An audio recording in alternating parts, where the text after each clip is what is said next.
Guys, मेरा नाम है रचित पवार और आप मेरे साथ जुड़ चुके हो सॉफ्टवेयर टेस्टिंग इन कंसेप्ट के लेक्चर नंबर 2 में। अभी तक हमने डिस्कस किया था कि भाई सॉफ्टवेयर क्या होता है, सॉफ्टवेयर टेस्टिंग क्या होती है। अब एक नया कॉन्सेप्ट है जो आपने पहली बार पढ़ोगे, जिसे हम बोलते हैं we shape software life cycle model. ये थोड़ा थोड़ा SDLC से रिलेट करता है, पर SDLC में हम लोगों के फेजेस में अलग तरीके से बताया जाता था, पर है सेम। वी शेप और SDLC सेम ही है। SDLC मतलब सॉफ्टवेयर डेवलपमेंट लाइफ साइकिल, जिसमें प्लानिंग, एनालिसिस, डिज़ाइन, इम्प्लीमेंटेशन और मेंटेनेंस 5 वो होते थे और फेजेस होते थे, इनको हम डिस्क्राइब कर सकते थे। बस इसी का एक बिग या डिस्क्राइब्ड फेज होता है हमारा V shape software development model. ठीक है, तो सबसे पहले we shape software development model क्यों कहा जाता है। इसकी हिस्ट्री बहुत बड़ी है, बहुत ब्रॉड है, और हिस्ट्री में हम ज़्यादा जाएंगे भी नहीं, क्योंकि हिस्ट्री से हमारा कोई फ़ायदा नहीं है। हमें मेन चीज़ ये पता होनी चाहिए कि वी शेप मॉडल क्या होता है। वी शेप मॉडल का नाम वी शेप क्यों रखा गया, क्योंकि इसका जो लुक है वो वी की तरह है। सबसे पहला हमारा आता है रिक्वायरमेंट एनालिसिस, फिर आता है आर्किटेक्चरल डिज़ाइन, फिर आता है सब सिस्टम डिज़ाइन, फिर आता है डिटेल डिज़ाइन, फिर आता है इम्प्लीमेंटेशन, फिर आता है unit testing, module testing, integration testing, system testing और एक्सेप्टेंस टेस्टिंग। ठीक है, तो ये एक वी की तरह बन जाता है, इसलिए इसको बोलते हैं वी शेप मॉडल। ठीक है, या फिर we shape software development life cycle model. ठीक है, तो आपको मैं बताऊंगा कि we shape software life cycle model में क्या होता है। सबसे पहले एक चीज़ बता देता हूँ मैं आपको, वी शेप मॉडल में क्या होता है। जब हम टॉप से बॉटम की तरफ जा रहे होते हैं ना, LHS में टॉप से बॉटम की तरफ जा रहे होते हैं, तो हमारा वेरिफिकेशन प्रोसेस होता है। ठीक है, टॉप से बॉटम की तरफ लेफ्ट हैंड साइड में जा रहे होते हैं, तो हमारा वेरिफिकेशन होता है। यहाँ से ऊपर से नीचे की तरफ रिक्वायरमेंट एनालिसिस से इम्प्लीमेंटेशन तक आपका वेरिफिकेशन होता है, और इम्प्लीमेंटेशन से जब हम राइट हैंड साइड में एक्सेप्टेंस टेस्टिंग तक जाते हैं, तो आपका वैलिडेशन प्रोसेस होता है। अब आप बोलोगे वेरिफिकेशन और वैलिडेशन प्रोसेस क्या होता है, ये आपको मैं नेक्स्ट वीडियो में ज़रूर डिस्क्राइब करूँगा। अभी हम पढ़ लेते हैं कि भाई क्या हमारा वी शेप मॉडल के फेजेस क्या होते हैं, क्योंकि फेजेस समझना बहुत इंपॉर्टेंट है। तो सबसे पहला जो हमारा फेज आता है वी शेप मॉडल में, उसे हम बोलते हैं रिक्वायरमेंट एनालिसिस। सॉफ्टवेयर टेस्टिंग एक ऐसा टाइप का, जिसे हम बोलते हैं कि सब्जेक्ट है कि उनके जो टॉपिक्स हैं ना, उनके नाम से ही आपको समझ आ जाएगा। तो वी शेप मॉडल में जो पहला फेज़ है उसका नाम है रिक्वायरमेंट एनालिसिस। रिक्वायरमेंट मतलब ज़रूरत चीज़ें, ज़रूरतमंदी की चीज़ें, और एनालिसिस मतलब पढ़ना। तो रिक्वायरमेंट एनालिसिस क्या है, ये एक पहला फेज़ ऑफ सॉफ्टवेयर डेवलपमेंट है, या किसी भी सॉफ्टवेयर डेवलपमेंट या सिस्टम डेवलपमेंट है, जो हमारे कस्टमर की नीड्स को कैप्चर करता है। ठीक है, या हमारी रिक्वायरमेंट्स को कैप्चर करते हैं कि भाई अगर मैंने बनाने हैं राम के लिए एक सॉफ्टवेयर बनाना है, एंटीवायरस सॉफ्टवेयर बनाना है, तो उसकी रिक्वायरमेंट्स होगी कि भाई वो एंटीवायरस सॉफ्टवेयर ऐसा हो जो भाई वायरस से बचने में उसको मदद करे। तो रिक्वायरमेंट एनालिसिस वही होता है कि हम उसको पढ़ते हैं कि उसको वायरस से कैसे बचाया जाए। ठीक है, तो उसे हम बोलेंगे रिक्वायरमेंट एनालिसिस का फेज। उसके बाद आता है सेकंड फेज, जिसे हम बोलते हैं आर्किटेक्चरल डिज़ाइन। सेकंड फेज जो आर्किटेक्चरल डिज़ाइन है, इसका नाम से ही समझ आ रहा है, आर्किटेक्चर बनाना, किसी भी सॉफ्टवेयर का ब्लूप्रिंट बनाना, मैप बनाना, इसे हम बोलेंगे आर्किटेक्चरल डिज़ाइन।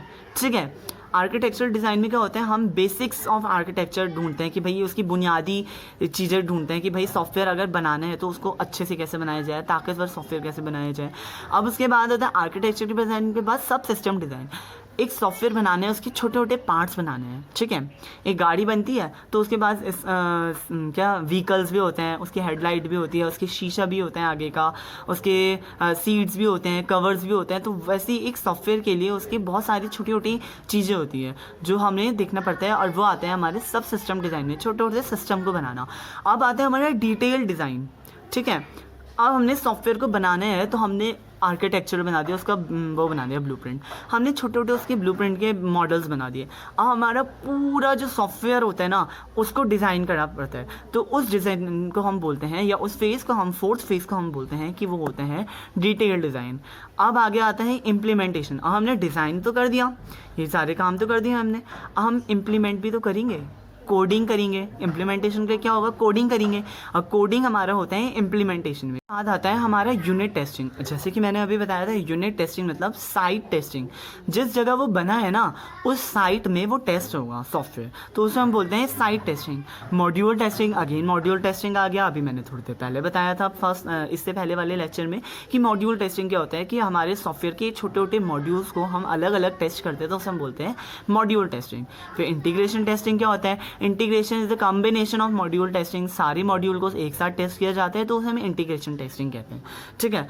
सिस्टम टेस्टिंग मतलब जिस सिस्टम में जिस प्रोग्रामर ने, जिस कोडर ने उसे बनाया है, उस प्रोग्रामर ने उसे टेस्ट करना है, तो उसे हम बोलेंगे सिस्टम टेस्टिंग। और at the end of the day एक आता है एक्सेप्टेंस टेस्टिंग, जिसमें हमारा कोई रोल नहीं होता, यूज़र का रोल होता है। हम है कोडर और यूज़र ने हमें दिया था प्रोग्राम या सॉफ्टवेयर बनाने के लिए, तो यूज़र को रोल होता है कि यूज़र उस सॉफ्टवेयर को एक्सेप्ट करता है या उस सॉफ्टवेयर को रिजेक्ट करता है। और मैं आपको अभी दिखा दूंगा अपनी ये थियोरेटिकल कॉन्सेप्ट, जिससे आप इसको पढ़ सको। ठीक है, थैंक यू सो मच। ठीक है, तो गाइस ये है हमारा V shape software cell development life cycle model. देखिए, लेफ्ट हैंड साइड से नीचे की तरफ आने को हम वेरिफिकेशन बोलते हैं और राइट हैंड साइड से ऊपर जाने को हम वैलिडेशन बोलते हैं। ठीक है। वी शेप मॉडल में सबसे पहले the requirement analysis phase software development captures the customer needs. जैसे कि मैंने अभी आपको बताया था कि वो कस्टमर नीड्स को एक्सेप्ट करते हैं। आप इसके स्क्रीनशॉट प्लीज़ ले लीजिएगा। फिर आता है हमारा एक्सेप्टेंस टेस्टिंग, जो यूज़र के उसमें होता है। आर्किटेक्चरल डिज़ाइन, जो आर्किटेक्चर के उसमें होता है। सॉफ्टवेयर टेस्टिंग मतलब सिस्टम टेस्टिंग या system testing is determined whether the assemble system meets ये आप पढ़ सकते हो, पढ़िएगा, समझिएगा। अगर आपको समझ नहीं आता तो कमेंट बॉक्स में बताइएगा। उसके बाद आता है हमारा सब system design, integration testing, detail design. आप इसके स्क्रीनशॉट ले लीजिए, साफ दिख रहा होगा आपको। उसके बाद हमारा आता है मॉड्यूल डिज़ाइन और इम्प्लीमेंटेशन। ठीक है, इसको मैंने थोड़ा अलग तरीके से लिखा है, आप इसको पढ़िएगा, समझिएगा, क्योंकि मैंने भी आपको समझाया तो समझिएगा। और उसके बाद आपको अगर कोई क्वेरी होती है तो आप बॉक्स में लिख सकते हैं, कमेंट बॉक्स में। अब मैंने इसको ऐसे दिखा रखा, तो इट डजंट मीन कि रिक्वायरमेंट एनालिसिस सिर्फ एक्सेप्टेंस टेस्टिंग के साथ ही टेस्ट होगा। रिक्वायरमेंट एनालिसिस सारी टेस्टिंग के साथ टेस्ट होगा, डिज़ाइन सबके साथ डिज़ाइन होगा, इन्फॉर्मेशन सबके साथ इन्फॉर्मेशन शेयर करेगा। ठीक है, तो गाइज़ आज के लिए इतना ही। Thank you so much for watching this video. If you like, subscribe and share, it would be very grateful thing for me. और आप इस वीडियो को आगे बढ़ाइए और आप इस वीडियो के साथ बने रहिएगा, मेरे चैनल के साथ बने रहिएगा। और कोई भी आपको अगर क्वेरी होती है, कुछ भी आपको समझ नहीं आता, तो प्लीज़ आप मुझे कमेंट बॉक्स में बता दीजिएगा। Thank you so much. Please like, subscribe and share. Thank you.